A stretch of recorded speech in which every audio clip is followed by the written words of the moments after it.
That's right. Greetings, fellow Musketeers. Tiki here. And Blue Dragon 5. And, oh, look.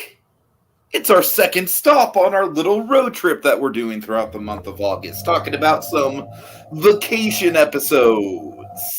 Yeah. And Dragon, tonight we are talking about, well, I guess not episodes. 3 out of the 4 of them are episodes, and then we also technically did the National Lampoon's Vacation, just to clarify.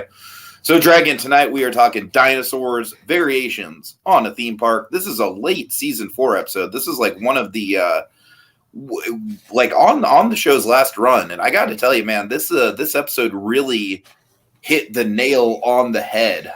Especially given my experience at Disneyland this past time that I went. So, Dragon, let's just say I related to a lot of the shit that was going down this episode, and I honestly think this episode is a little ahead of its time when it comes to theme park culture. It kind of blows me away just how much of the stuff that this episode satirizes is still kind of plaguing the theme park experience. So, yeah, without further ado, Dragon, what are your thoughts on this episode really quick?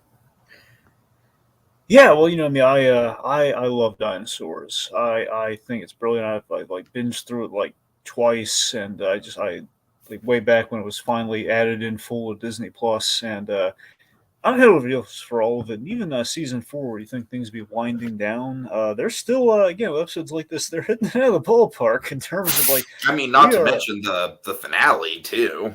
That's what I'm saying. Yeah, so, Dinosaurs never really. Look, not every episode was perfect, but it did not lose a step. It was pretty consistent. I mean, again, they were wowing me at episode 10 in Dinosaurs way back in the first season. That was the gobsmacking, oh my god! We're going into Dinosaurs expecting the finale to be the big heavy hitter, but dear God, episode 10. This one I've always thought about how much you love this episode if you saw it. So it was always it's wonderful, yeah. Once the vacation concept of what we were doing was floating the atmosphere, it's it'd be perfect though if we could do vacation themed stuff. We gotta bring this one into the equation. We gotta, yeah. All right. Okay, so yeah, let's just go ahead and jump into it. I mean, first of all, the episode starts right away with a commentary on hustle culture and work culture, and that's not relevant at all these days, is it? Not in the slightest. So go ahead, tell them the setup. All right, so we have this whole, we're tearing down the redwoods for 10,000 housing units, or some sort of housing. We have one of Earl's co-workers at the We Say So Corporation. He literally worked himself to death. I love this feels like a single panel New Yorker comic strip or something. You know what I mean? That's the thing. The Dinosaurs humor is always. Earl, it looks like he worked himself to death. This is what I'm saying. Overall, Dinosaurs worked so well. It kind of took. It was kind of. Fraggle Rock was always Jim Henson's message-heavy show. It was very much the environmental. It was very much all the messages were there for kids and everything. But in general, Dinosaurs is like the grown-up version of Fraggle Rock to a degree. It's kind of like the Flintstones meets Fraggle Rock to some extent, which is it's slice of life, but also it does have the hilarious, but also at times really heavy and relevant themes, always relevant. Sure. So anyway, but again through the vein of comedy. So here we have the company. I will say one thing, Dragon, is an asterisk really quick with this episode. As I get older, I'm really not a fan of the baby. Just in general, just that style of humor. It's very grating. Sure. So that's the one kind of little asterisk I have with this episode. Other than that, I adore it. I think if you binge this from start to remember when this came on, did you binge it all the way through? You didn't, right? Not all the way through. I think I binged the first season. I need to catch up. You know what I'm saying? I get a sense. I don't know. Someone tells me if you read. Okay, this episode though, Dragon, come on. He's pulling some shit this episode. You got to admit. Well, he has one moment, but it's plot centric. Tiki. You're right. It is. I get a sense watching it all the way through. I think you go to love that little guy. Okay, fair enough. Anyway. It's the same voice as Elmo, right? That is correct. That's what I thought. Yeah. Clash, right? Yeah. So right. anyway, so the company doesn't miss a thing. It's like, are you the dead? Ask Earl, hey, are you the dead guy? Very clearly living like God. dinosaur. Very funny. Anyway, so And again, it's a great commentary on how like the higher ups just clearly do not give a shit about the working class. It's very morbid. So Roy, and this thing happens all the time on Dinosaurs, where somebody comes up with the very modern idea, but kind of like almost like the modern Stone family thing. Only we would see the concepts. It's like remember in the Flintstones live action movie where they came up with concrete. We saw the invention of concrete at the end of that first movie. Sure, right. So it's kind of like what if Dinosaurs? What if that was kind of like it was chock full of that through the Flintstones? That's kind of what Dinosaurs does. We have like these moments of invention and discovery, just in the casual kind of sitcom landscape. So Roy gets the idea of a vacation. Like maybe we should get time off. You're very much doing Art Carney, as you can probably tell. This is like, well, lunch. It's like no, not lunch. Like a long lunch. Like the 6 months. No, that's too long. 2 weeks. Yeah, that'll work. Dragon, can I just vent that I was with my last job for 5 years and the longest vacation time I got per year was like 3 days paid. So 2 weeks. I mean, I know, granted, that's more of like 2 weeks paid vacations, like a job with benefits and everything, but still makes me, God, my life would have been so much better if I would have had 2 weeks paid vacation. I can't imagine what I would have done with that. Anyways. Yeah. So, anyway, so they all kind of brush it like, nah, it's a nutty idea. So they ask, hey, slip on these. Fool, that'll never work. Slip on these toe tags, would you? You'll speed things along. So dark. All right. So after our very iconic and beloved opening, it's dinner at the Sinclair house, and nobody's sitting at the table except for the baby because he can't go anywhere.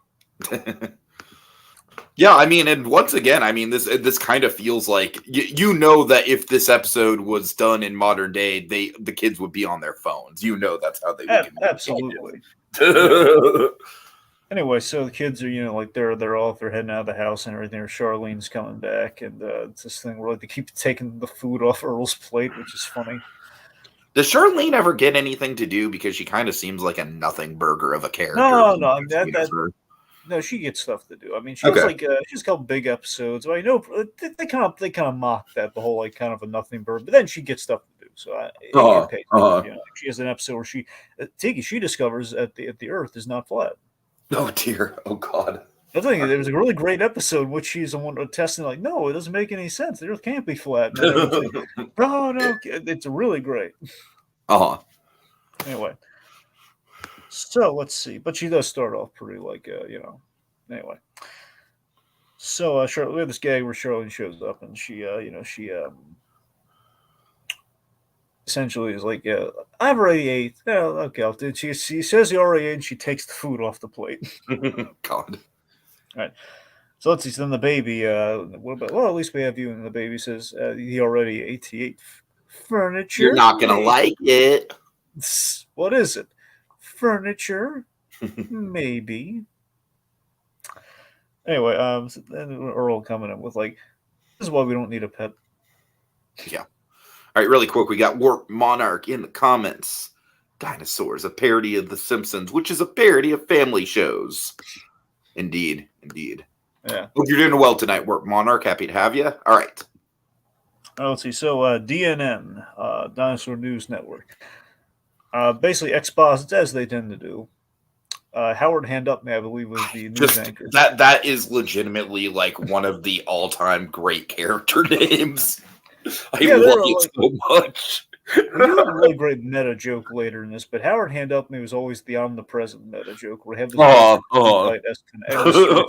newsman who has the name Howard Hand Up Me. All right, so this guy basically exposits that vacations have been invented. Of course, not giving Roy any credit there, I'm sure. Vacations are a thing now, and basically, And they're capitalizing on it fast, Dragon. He's a just instantly. So we have an ad. Not only is he capitalizing on it, but then literally the next commercial is, oh, hey, now that vacations are a thing, come down to our vacation spot. Pop Geezer's Rustic Retreat. Oh my God. Okay, so you realize the tie-in here, right? Why don't you tell them? Muppets Go to Walt Disney World. Little bit. Well, yes. Oh, come on. Yeah, it's gotta be because, well, I mean, a little bit. Just the whole idea that, like, literally, like, the mother wants to go to, like, the swamp to a cabin, essentially. And I don't know. I feel like there's some shades there. You're right. Now, here's kind of like the theme park versus, like, the rustic family life. Here's the interesting heady thing about this episode. So, if memory serves, I'm pretty sure it does on this. We have, the Muppets Go to Walt Disney World, which is great, and it's very much in the midst of the Disney deal that's going on. Then we have this, years later. Mm-hmm. So, a part of me, and I can't verify this obviously, but a part of me feels like this is kind of their biting commentary at the thing that really kind of maybe. Oh, it's got to be. It's got to be a biting commentary. I mean, it's. I would say the most direct. There is one thing in this episode that is like a very, very direct. Like, yeah, fuck you, Disney. That practice is ridiculous. We'll get there when we get there. But honestly, Dragon, the whole thing, top to bottom, is very specifically a '90s Disney World parody. I mean. It's totally Disney World. No, true, Tiki. Well, I guess what I'm getting at is, in addition to biting commentary, it's a little bit of a revenge for Henson sort of thing. It's like, you really bummed him out in the last days. This is us getting our revenge on the Disney company. Mm-hmm. Okay. All right. So anyway, we have that ad for the swamp, and Fran wants to go there. Like no TV, just wants to go to the swamp. Yeah, we're doing it. So Mr. Richfield, no beer and no TV, make Homer something. Sorry, Mr. Richfield. How do you feel about Mr. Richfield? Mr. Richfield is genuinely like one of my favorite characters, and absolutely, I think he is the best design in the whole show. I love his design. It's so great. Of course, Sherman Hemsley as Mr. Richfield. Mm-hmm. Okay, so Mr. Richfield tells Earl and Company about We Say So Land. And of course, they're all marveling at the pictures. If okay, this is what the vacation is. Well, I guess I could take time off and look at this thing. Like, no, you idiots. It's a theme park. It's a magical place. Oh, God. We say so, employees, that are there to spend their vacations and their money for rides, food, family fun for the young at heart, and the fat, worthless tubs like you. You think there's probably some Michael Eisner shade here, probably. Absolutely. That's what I'm saying. I'm saying they're directly throwing shade at right. Putting all that pressure on poor Jim Henson during that Disney deal. Oh, right. Exactly. Yeah. I'm saying this whole thing just feel like revenge in kind of the most entertaining way possible to me. So yeah. Anyway, okay, let's see. Also, it kind of bears in mind. Begs to mind that Family Guy joke of like, see you in Disney. It tells Brian and like Stewie, like, see you at Disney, bring money. There's also a very classic, at this point, it's a classic Simpsons gag where they have a whole episode that's themed to Epcot. And the whole time Homer's trying to get to the Magic Kingdom, he is very bored by Epcot. And then he very geographically inaccurately, like literally hops a fence from Epcot to the Magic Kingdom. And you hear like, 1 churro, please. That'll be $15. Which, sadly, Dragon, we're creeping up there. I think churros are roughly about $9 now with tax. Anyways, I'm sorry. Go ahead. All right, so Roy makes the very... That would have been another good episode for this. Maybe if we do another one of these, Dragon, we should do that Epcot Simpsons episode, or Simpsons Epcot episode. Okay, I'm sorry. Go ahead. Anyway, so Roy has a very, again, the idea of Roy being kind of the dumb dinosaur, he has a lot of good astute points from time to time, this being one of them. Like, how is it possible, the vacation just happening yesterday, that you have a fully operational We Say So land? Anything's possible with imagination. Essentially, innovation. Basically, the people like to think real hard about things. Basically, imagineering, imagination. Innovation, and a relaxed approach towards building codes. let's see. So Earl can't go because of the swamp plans, she basically Mr. Richfield sells him on the distraction from the kids. He doesn't have to spend time with his family if they're all distracted in a theme park, splitting off and everything. And then the clincher of like how to get it done is like he suggests showing the precocious baby. I do like this is kind of like this was almost like a vaguely Mr. Slate kind of moment here, where it's like he's familiar enough with Earl's family that he knows that this will work. Well, especially by season 4, and they've driven up a wall at times, it tracks. So yeah. Give him this colorful, glossy brochure with all the toys, candy stands circled in red. So here's the thing. We cut to the baby, and he's like, I want to go to Me Say So Land. We say so land. We say so land.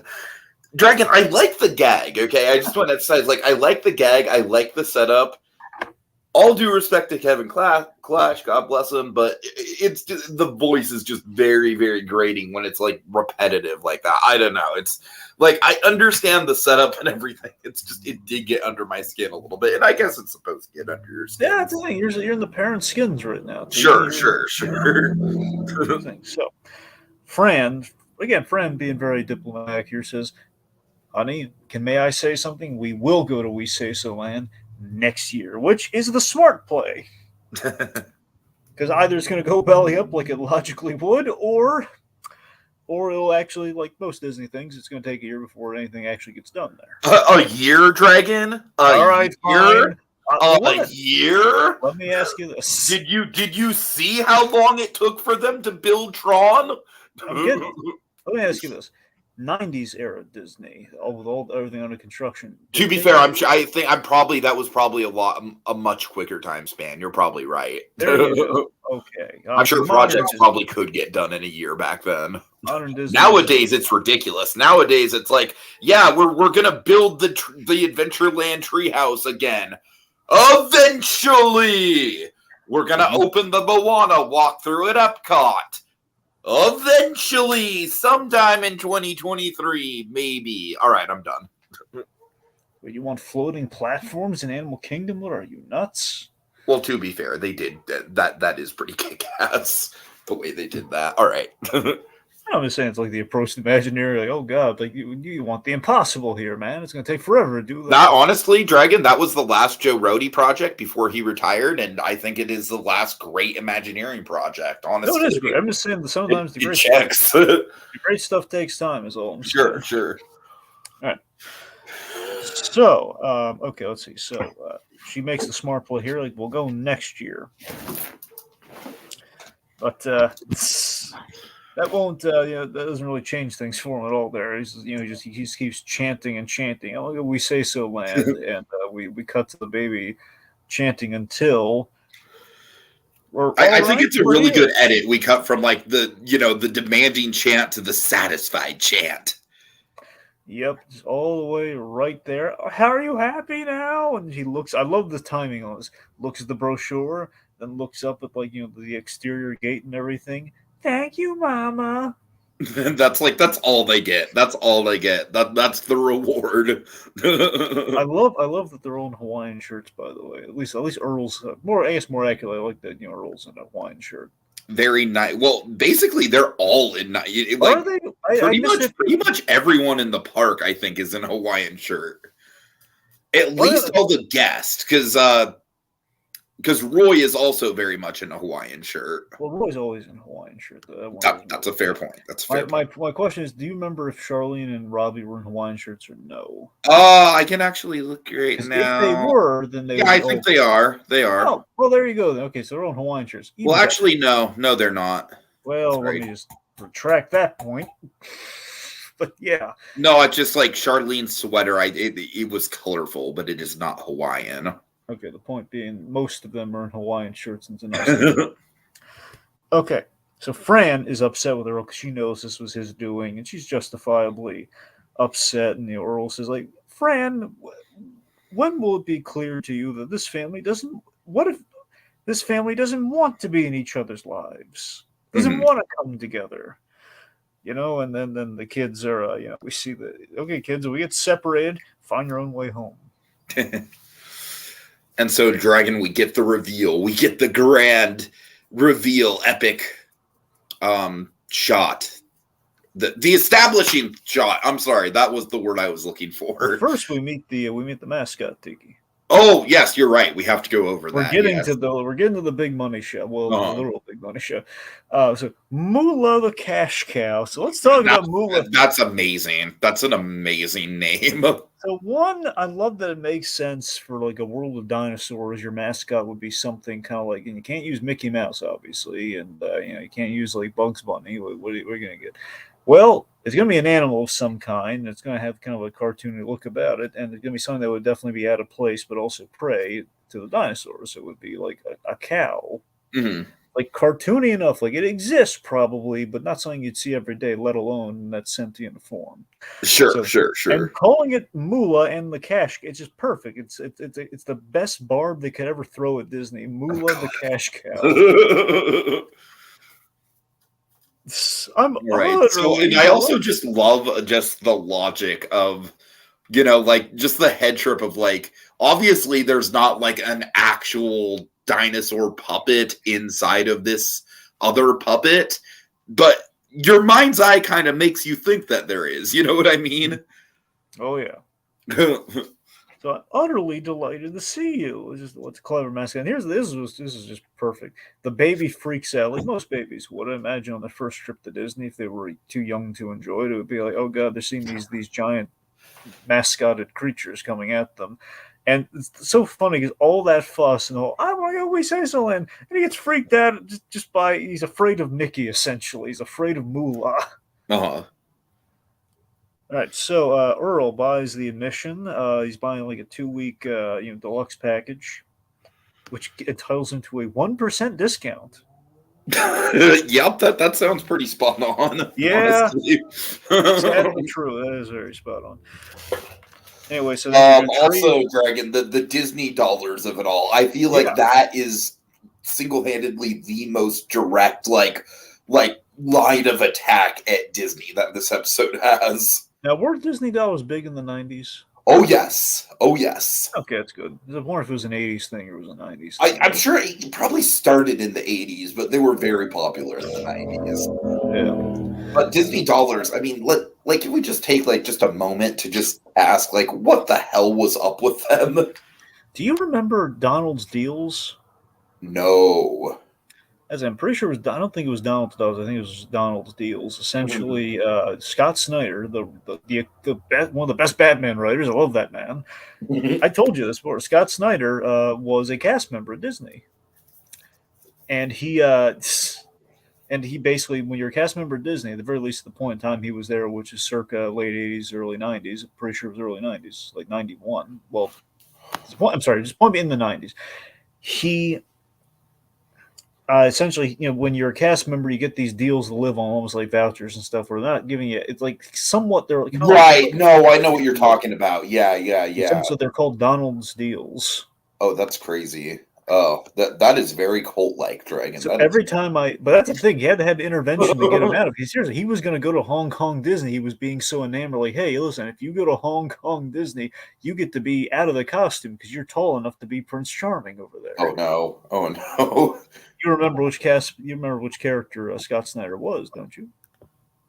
No, I don't. Buzz Lightyear. Oh, right. Of course. Also, I'm pretty sure you're saying Tokyo Disney, right?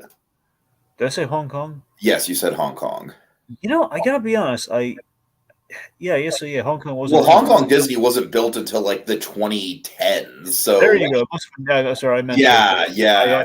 Unless you went incognito, hey, I'm through with this DC stuff. I'm coming back to my roots. No, I misspoke. Look me up with the Prince Charming getup, Disney.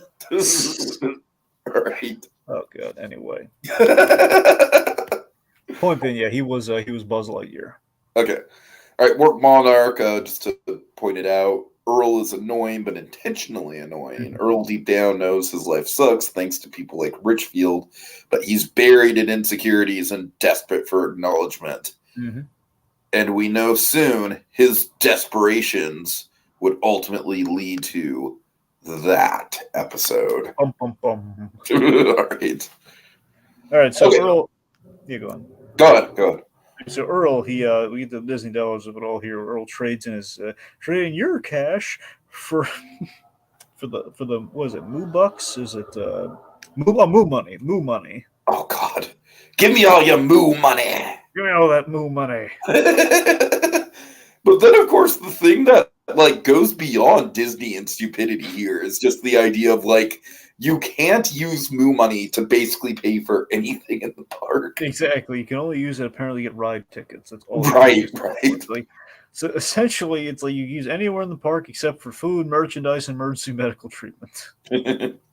So Earl has like to get the tickets, it's going to cost $2,000 moo dollars. It's like, Earl, that's a lot. It's not real money, Fran. Like, oh. All right, so they enter, and then they see initially the concept art of the land, which looks rather nice. But then we reveal, like, where's the park? And he looks up, and then we reveal the awesome, basically everyone's theme park nightmare. Yup. Under construction.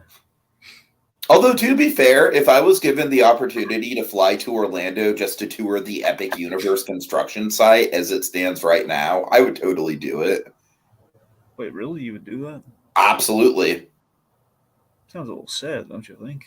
Dragon, I am all in on the Epic Universe of it all, and to be in on the ground floor, like looking at it before, like, first of all, anyways, I don't want to get into Epic Universe. I'm sorry. Okay, the point being, we see the real We Say So land because again, it was only given a day. only given a day might be built. I also feel like the whole building it in a day thing is a commentary on like Disneyland was literally built in a year. Yeah, which is like like. Back then, it was like, oh, it's quaint how hard. Look how hard working those workers are going. Look at the sped up montage of the construction set to whistle while you work. But now, when you think about it, they were probably under some pretty bad time crunch. It was probably very stressful, anyways. I mean, again, Disney had to make the choice between the the bathrooms and the water fountains. So it's like it was crunch time. All right. All right, so anyway, so we just see this wasteland map painting of things like coming together. And of course, Dinosaurs really good with the map paintings and everything like that. To make like look at our main image here. What do you think of this? I mean, I think it pretty much sells the idea very well. Just generally speaking, I do like the fact that the episode does go a long way towards. It's very minimal sets, but they really make it work to really give you a picture that you're in, a bigger environment. It's minimal on purpose. Right. And the map painting, I think, does go a long way because this does feel very practical. Yeah. Right. So, anyway, so Earl's trying to I hear it comes alive at night, and baby Sinclair wants swamp cabin. I want to go to swamp cabin. It's trying to will that now, which is just it's funny. So because of how could things possibly get any worse, you may ask? So this hotel, Dragon, this hotel is very much a commentary on, in the 90s and the late 80s, Michael Eisner, one of the big things he did with Disney World, like arguably one of the main things that he did to push Disney World was basically he went from Disney World having a small handful of hotels, maybe 6 or 7 at that point, to 30 of them by the end of the 90s.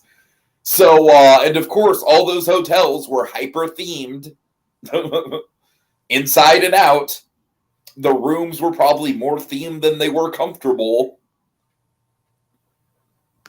All right. Oh, yeah.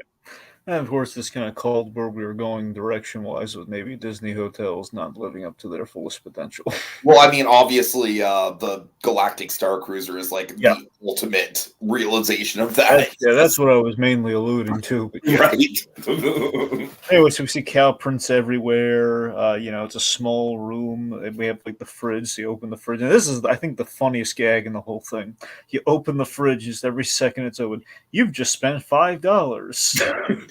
Okay, tell me, Dragon, this fridge voice, is it McFarlane?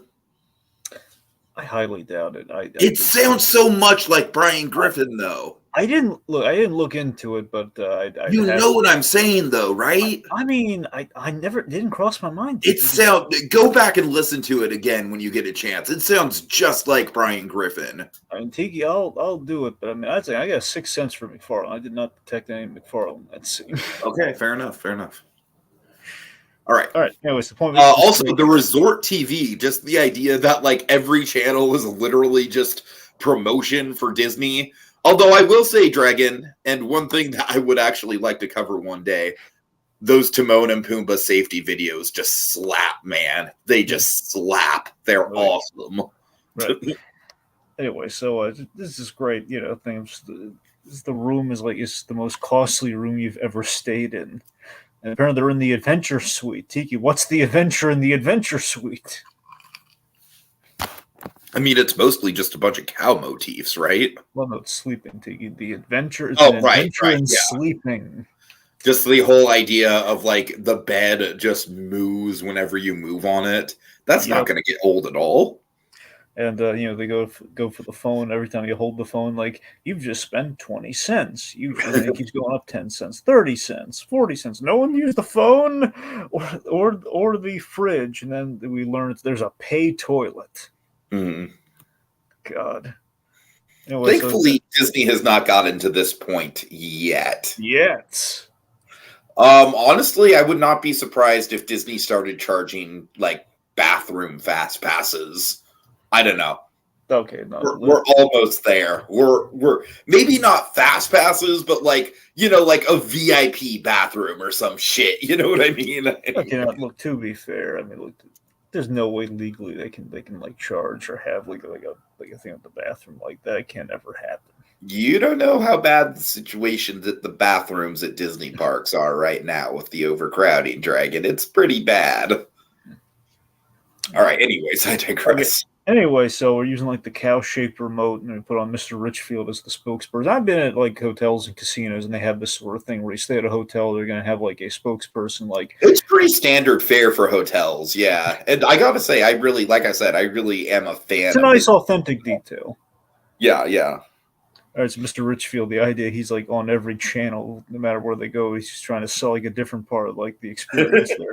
Which is essentially like the Disney Resort Hotel TV experience. So he's like QVCing right now. It's almost like he's like the Home Shopping Network, which is like, you're probably wondering, how can you can't forget that your trip to We Say So Land, and then he reveals the T-shirt. Says, I can't forget my trip to We Say So Land. Mm-hmm. Let's see. Then we have the meta gag after all that. Where is Moolah still out there? Is the cow still out there? This is like, honey, it's just a dinosaur in a cow costume. And we kind of look at the camera. It's a really funny meta thing of like someone in a costume.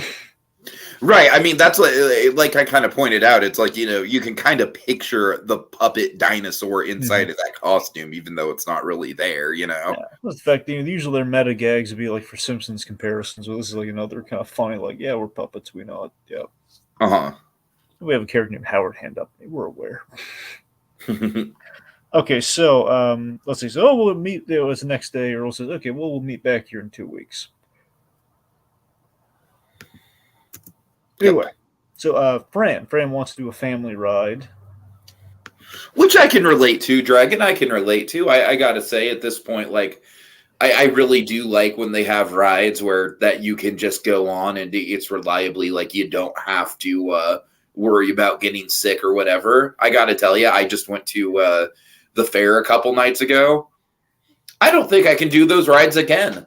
Legitimately, I don't think my body can take it. So yeah. All right, so this line gag is very, very timely with theme parks. Of course, theme parks are always going to have long lines, and you never quite know what you're going to be waiting for. Dragon, I can tell you firsthand, Disney, the main experience that I was frustrated with is when lines would extend so far outside of their queues that you could barely even tell where the line ended, first of all. And also, in some cases, like, okay, is this the line for the churros or the line for Haunted Mansion? It's legitimately awful. And again, this whole gag is kind of ahead of its time. Oh yeah, now there's another great gag while they're waiting in line. You have Mr. Richfield advertising on the TV where he says like, "Land of the future coming in 10 years." Which again, Yep. Disney. That's lowballing it for a new And land. then, now speaking of Disney, they literally paraphrase Walt Disney here, and it's the most biting way possible. It's just like, we're still building the dream.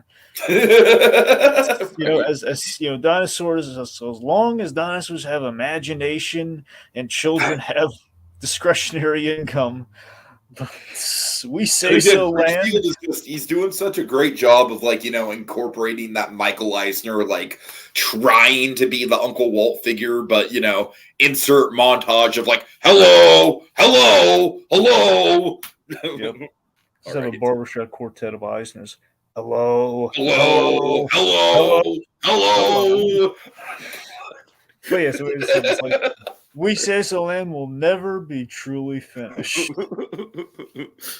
God, as long as there's money left to be spent. All right. All right.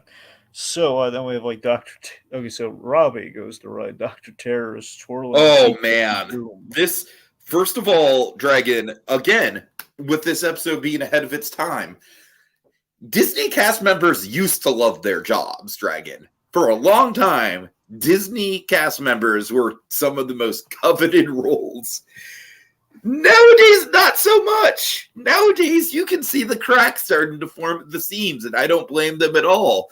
The overcrowding is absolutely ridiculous, and you can see how stressed they are, even though they're trying to maintain a smile and call literally everyone they encounter friend, which I must say is a very cult-like practice for Disney to do. So this employee just being over it already, again, very much almost prophetic in a way. All right, but yes, the teacup, it's the most pathetic teacup ever. Yep, it's just like the guy turns on the machine. It's spinning so lazily. It's not a teacup spin at all here. It's just like, are you dizzy yet? Oh God. I do like how, again, the cast member is he is very, he's very apathetic about the situation, but he's still doing his job. And the whole are you dizzy yet? I'm guessing that's probably something that is in the script per se, in the spiel. Well, I don't think that. I think literally just the whole well, he needs to be dizzy. Are you dizzy? I think he's asking, are you pregnant? Oh God. Before that too. All right, let's see. So so Earl again is in it's in the stroller rental line. Meanwhile, he's just not listening to reason about yeah, you're in the stroller rental line here. It's it's not listening despite what his wife's telling him. This line's 9 hours. These are probably some damn good strollers. Yep. Okay, so we have a stroller, Earl. All right, ice on a stick, Dragon. Tell him about ice on a stick. Oh God, this is so funny. It's so funny and so timely. Well, again, honestly, in the Florida heat, this is pretty much what would happen. So the baby's hungry and wants a hat like Roy. So the baby gets a hat, and then he goes they go to ice on a stick. So first off, ice on a stick, just this very it's not flavored or anything. It's purely just ice on a stick, but not just that it's a little warm. So then that means so you mean they're wet sticks.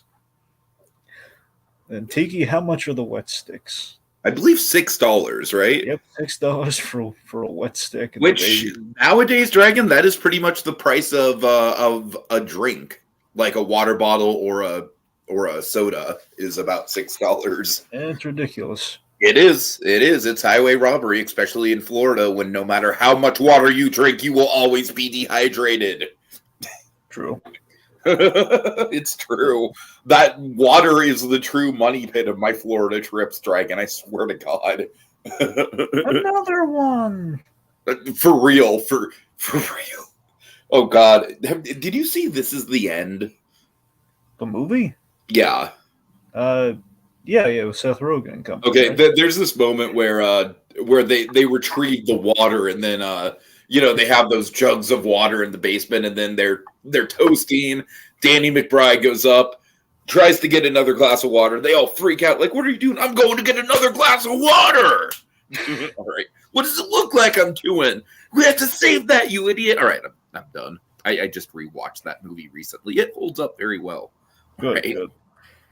All right. So, the Mr. Amphibian's Wild Rocket. Oh, God. This is just bad. Nod to Mr. Toad's Wild Ride. Pretty much, yes. So what is basically this is the most low rent version of Mr. Toad's Wild Ride, Tiki? No, it's more of a low rent version of like Flight to the Moon. Basically, you get into this what you think is the rocket, in reality is a refrigerator box, and it gets tipped over. That's the ride. All right, so Earl now has a stroller. This is like, I waited 9 hours for this stroller. I'm gonna enjoy it. He's like, he's playing around with it. Cow prints on it, yeah. So the family wants to go home, and they're like, come on, friend, think of the kids, and they're bored to tears. Mm-hmm. So let's see. So they, so then Earl's looking at the map, trying to sell them on all the attractions and stuff, like Moolah's cow milking spectacular. I'm actually just looking at the background, like a background sign right now, and one of the lands is literally failed food land. Yeah. Let's see. Pirates of the Dairy Belt. Now, if it was Whalers on the Moon, which is probably another episode that would fit the bill on this series. Okay, we got Richard's victims in the comments here. He says, Dinosaurs, darkest puppet, goofy comedy about talking dinosaurs I've ever seen. It is very dark. This show is like if the Flintstones were in their college years. I can see it. It's definitely got a Flintstones vibe for sure. Yeah. All right, let's see. So then we have like other things like the Fantastic Journey to the Four Stomachs, Haunted Slaughterhouse, Little Haunted Mansion, Nod, Salt Lake Mountain. I think Space Mountain, right? My favorite. Yeah, I think it's Space Mountain. I'm guessing it's more a Splash Mountain reference, just because Splash Mountain was that came out in '89. So okay. That was the current mountain. That was the new hotness back then. God, all right. Anyway, time to go. Fran puts her foot down. It's time to go. So they try to leave after one day, but they can't leave without paying for the 14 days. Which this is just this really feels like the Disney Vacation Club, essentially, like a timeshare. Yeah. Mm-hmm. And Disney Vacation Club is one of those things that just. Like, I would never actually buy into it, but it takes up a lot of space, Dragon. Like, there's full-blown, like, wings of hotels that are DVC now. All right. Yeah. So, let's see. So anyway, so then they bring up the mascot to walk him through why they can't leave, and this is really funny. like a happy-go-lucky explanation. It's just this Moolah coming out there, just saying, you have to stay. You have to stay in the park and spend money for 14 days. And that's no bull. That's no bull. Anyway, so it looks like they're about to beat up Moolah. It's like, well, he's going to try and stop us. Don't hurt Moolah. He's just he's the team that needs a summer job. Greg Hirsch is in that costume. Oh. Makes sense. Oh, Mr. Sinclair.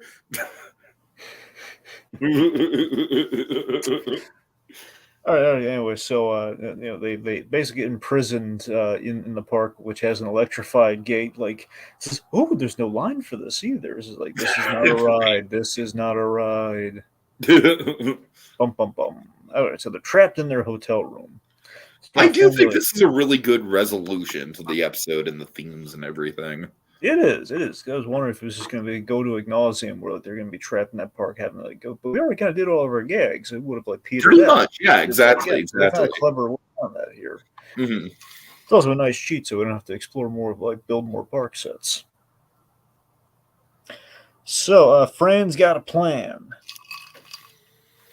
Also, Earl kind of voicing like, I should have known the amusement park was the worst possible place for a family. Mhm.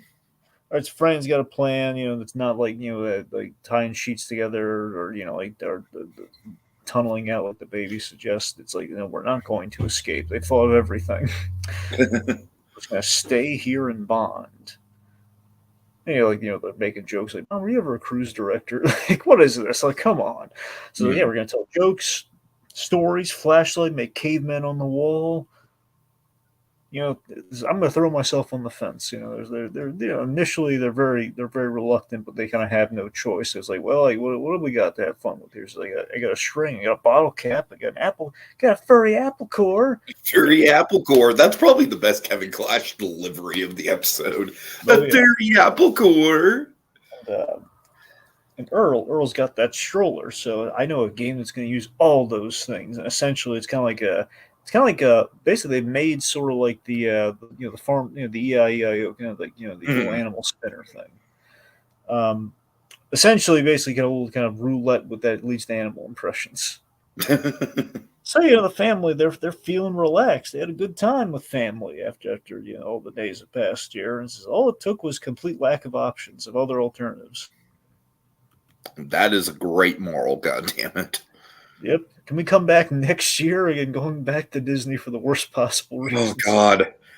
Honestly, Dragon, after my Disneyland trip, I'm kind of in the never again space currently. I hate to say it. Why don't you just go to Disney, but you don't actually go to Disney, you stay in the hotel in Bond? Oh God. I would do Florida. I would do Disney World. There's more physical space in Disney World. Disneyland, I just don't know if I can do it anymore. That park was not built for that many people. All right. All right, so deposit $3 for another hour light. Anyone have any quarters? That's the episode.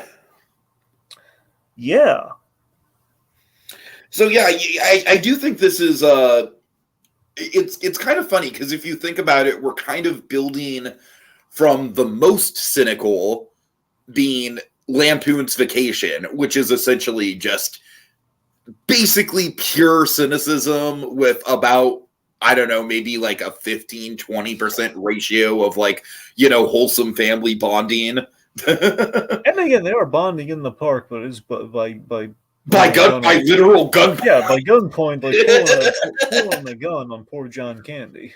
And then, and then this episode is, I'd say it's about 50-50 between the wholesome and the cynical, but when it gets cynical, it gets very cynical. God, I mean, it's amazing. Here's the thing. I forget if this was, do you remember when Disney and ABC became one thing, or was that like when? 90s at some point. I think it was by the time that Dinosaurs was airing. That's what I think happened too. Because regardless, it's impressive they were able to really throw that much shade at Disney while being at least connected in some way to Disney through ABC. Mm-hmm. And then if you think about it, we have the next one we have on our docket. I mean, folks can probably piece together what it is. It's basically a very wholesome episode in a very cynical location. Mm-hmm. And then the last one is just pure wholesomeness, Dragon. Pure wholesomeness all the way through. Oh, yeah. So sweet it'll give you diabetes. Yep. All right.